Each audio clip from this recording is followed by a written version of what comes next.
C'est Ma Région, le magazine de découverte sur Sensation. Bonjour à tous, c'est Ma Région, c'est maintenant. Le 23 juin dernier, à Hyères dans le département de l'Essonne, se déroulait la première journée du timbre de la maison Caillebotte dans la célèbre demeure de l'impressionniste Gustave Caillebotte.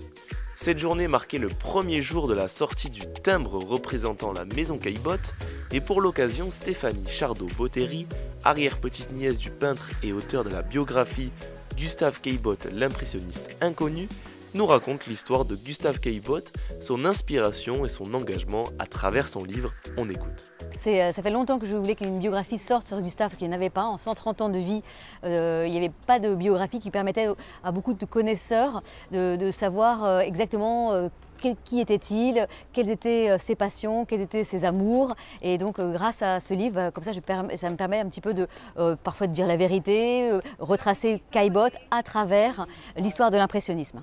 Je suis descendante, donc j'avais été bercée tellement bercée par ma grand-mère, mon arrière-grand-mère Geneviève Caillebotte.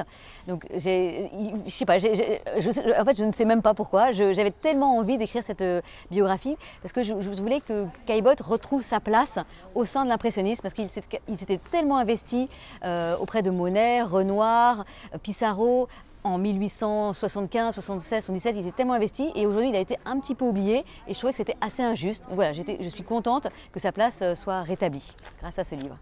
C'était parce que Caillebotte n'est pas si connu que ça. En fait, tout le monde dit Caillebotte, c'est les raboteurs de parquet et puis après, personne ne sait qu'il a collectionné autant que ça, qu'il a offert 38 tableaux au musée d'Orsay, qu'il était aussi philatéliste, horticulteur et grand régatier de France et qu'il a apporté beaucoup, surtout à l'impressionnisme. Et ça, je trouve que voilà, je voulais que sa place soit remise à travers le monde impressionnisme. J'avais beaucoup d'archives familiales quand même.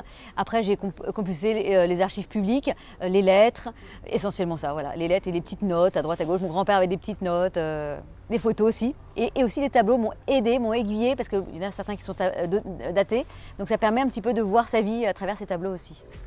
C'est Ma Région, c'est tout pour aujourd'hui, on se retrouve très vite pour de nouvelles découvertes dans votre région. C'est Ma Région sur Sensation.